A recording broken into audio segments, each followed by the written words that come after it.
사랑하는 부산진교회 성도 여러분, 하나님의 은혜와 평강이 여러분의 가정과 직장과 여러분의 삶의 현장 가운데 함께 하시기를 간절히 바랍니다. 오늘 우리에게 주신 하나님의 말씀은 시편 22편 22절로부터 31절까지의 말씀입니다. 내가 주의 이름을 형제에게 선포하고 회중 가운데서 주를 찬송하리이다. 여호와를 두려워하는 너희여 그를 찬송할지어다. 야곱의 모든 자손이여 그에게 영광을 돌릴지어다. 너희 이스라엘 모든 자손이여 그를 경외할지어다. 그는 공고한 자의 공고를 멸시하거나 싫어하지 아니하시며 그의 얼굴을 그에게서 숨기지 아니하시고 그가 울부짖을 때에 들으셨도다.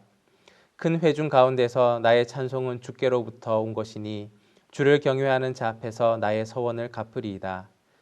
겸손한 자는 먹고 배부를 것이며 여호와를 찾는 자는 그를 찬송할 것이라.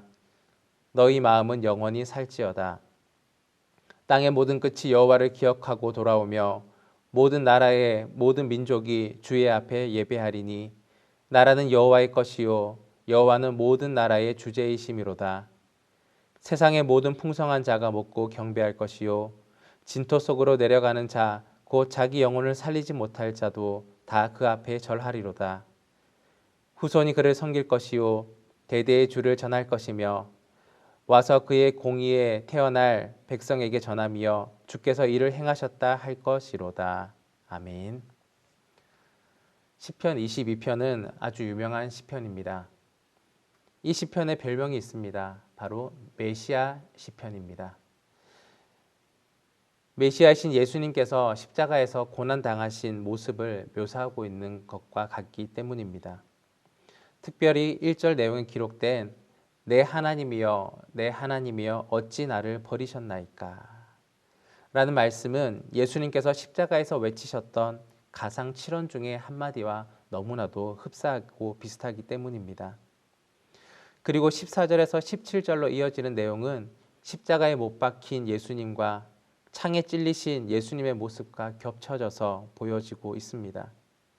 또한 18절에 기록된 내용은 십자가에 달리신 예수님의 옷을 찢어 나누고 비웃는 무리들의 모습을 마치 눈으로 보듯이 기록하고 있습니다.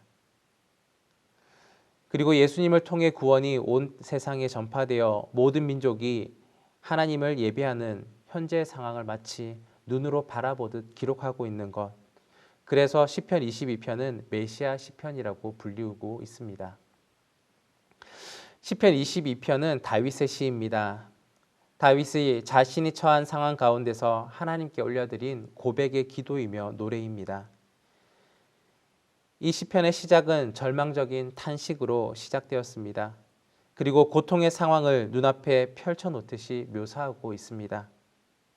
그런데 오늘 우리가 읽었던 22절부터 마지막 절까지의 내용은 찬양과 감사의 내용이 들어 있습니다. 다시 말하자면 탄식과 고통으로 기도에 나아가다가 찬양과 감사로 마무리되는 내용으로 구성되어 있다는 것입니다. 어떻게 탄식과 고통이 찬양과 감사로 변화될 수 있을까요? 오늘 본문 말씀을 통해서 함께 그 변화의 이유를 묵상해 보려고 합니다. 다윗의 현재의 상황을 바라보면 찬양과 감사가 있을 수가 없습니다. 왜냐하면 그는 지극히 고통 가운데 있기 때문입니다. 현재 다윗의 상황은 원수에게 고통당한 상태입니다. 몸이 상하였고 주변 사람들로부터 조롱당한 상황 가운데 있습니다. 현재의 다윗의 모습을 보면 마치 하나님으로부터 버림받은 것과 같은 그러한 모습입니다. 그런데 다윗에게는 커다란 장점이 하나 있습니다. 그것은 바로 하나님 앞에서의 솔직함입니다.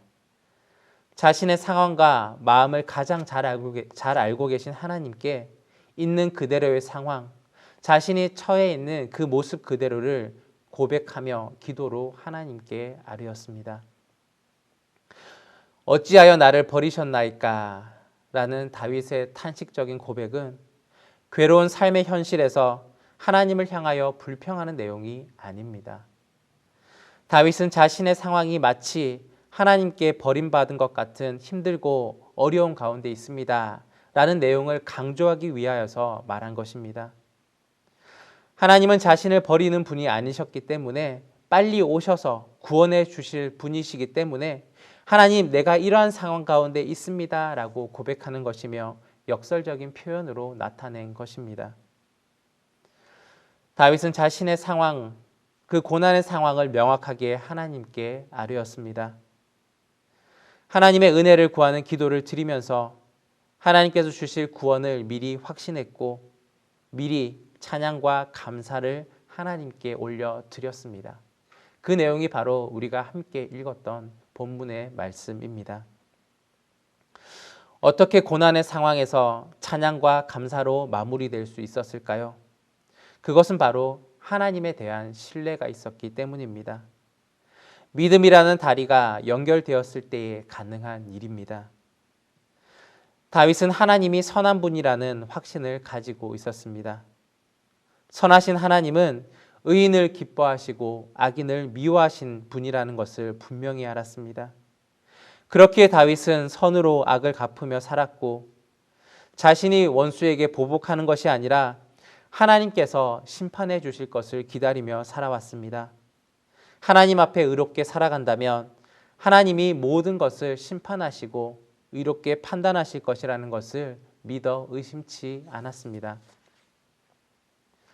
다윗의 대적인 사울 왕은 다윗의 생명을 해하기 위해 끈질기게 쫓아다녔고 그의 목숨을 노렸습니다.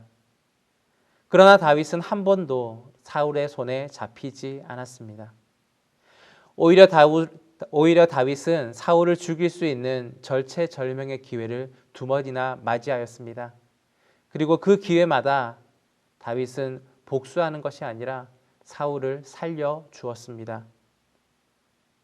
바로 이 모든 일들을 가능하게 하신 분이 바로 하나님이셨습니다.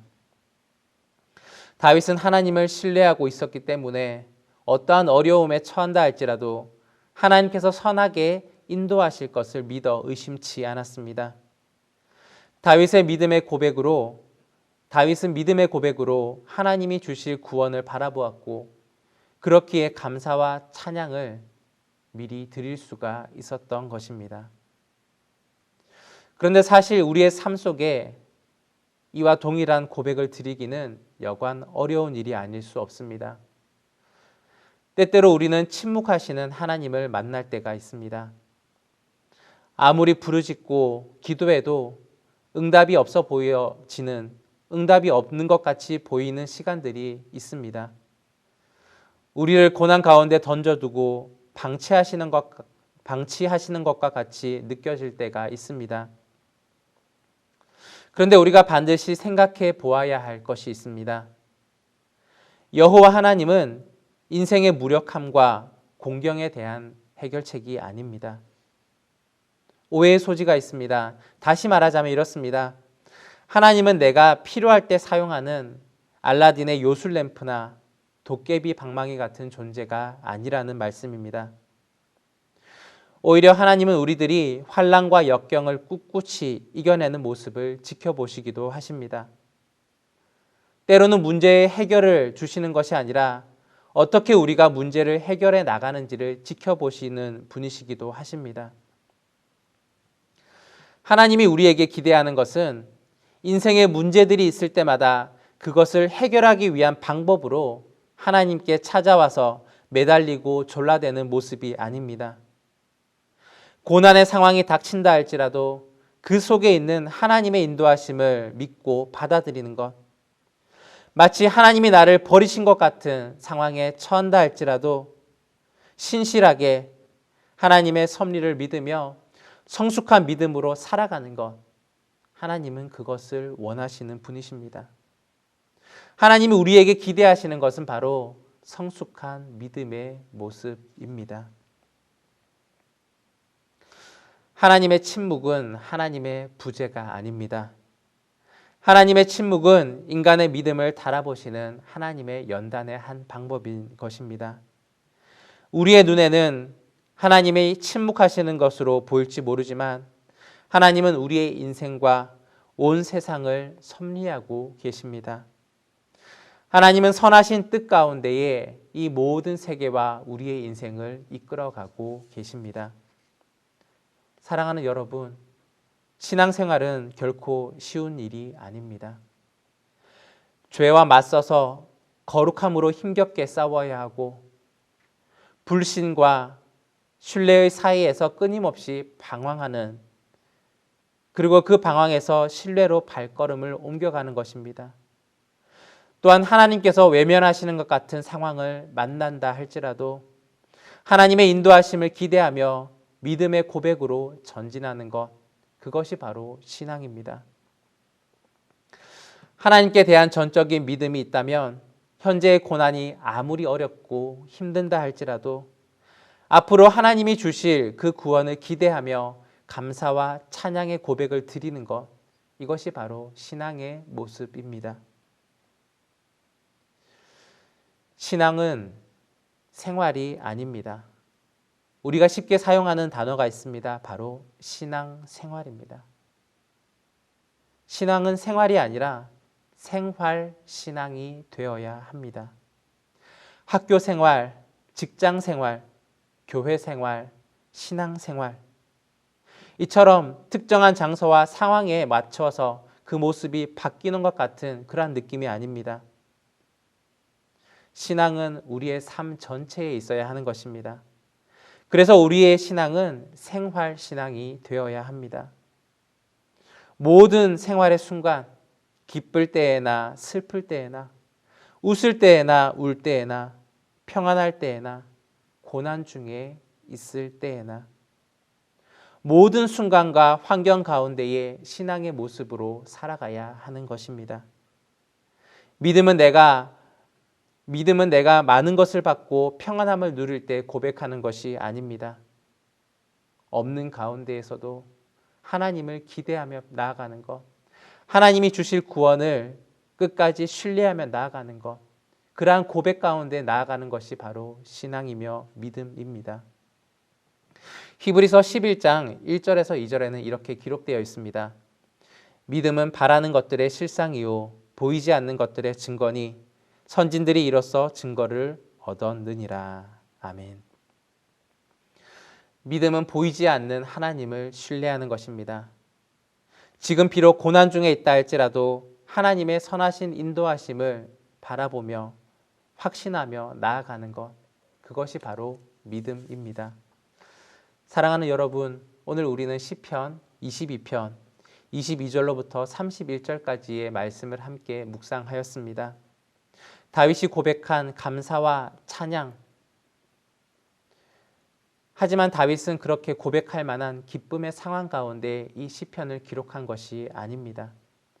오히려 하나님께 버림받은 것과 같은 고통과 고난 가운데, 그러한 현실 가운데에 믿음의 눈을 들어 하나님께 올려드렸던 믿음의 결단, 이것이 바로 오늘 우리가 읽었던 시편의 내용입니다. 이미 우리에게 하나님의 약속이 주어져 있습니다. 믿음의 눈을 들어 그 약속을 바라보시는 저와 여러분이 되기를 원합니다. 우리에게 있는 가장 큰 구원은 바로 하나님의 나라입니다. 하나님께서는 이미 우리에게 그 나라를 약속해 주셨습니다. 이 구원의 은혜를 바라보며 감사와 찬양을 하나님께 올려드리는 여러분이 되시기를 바랍니다. 비록 현재의 삶 가운데에 고난이 있다 할지라도, 어려움과 힘겨움이 있다 할지라도 하나님을 신실하게 바라보며 우리의 삶을 인도하실 그 하나님을 믿으며 나아가는 것, 그것이 바로 믿음이며 신앙입니다. 사랑하는 여러분, 오늘 하루 하나님을 신실하게 믿으며 또한 하나님의 구원을 믿음의 눈을 들어 바라보는 저와 여러분이 되기를 간절히 바랍니다.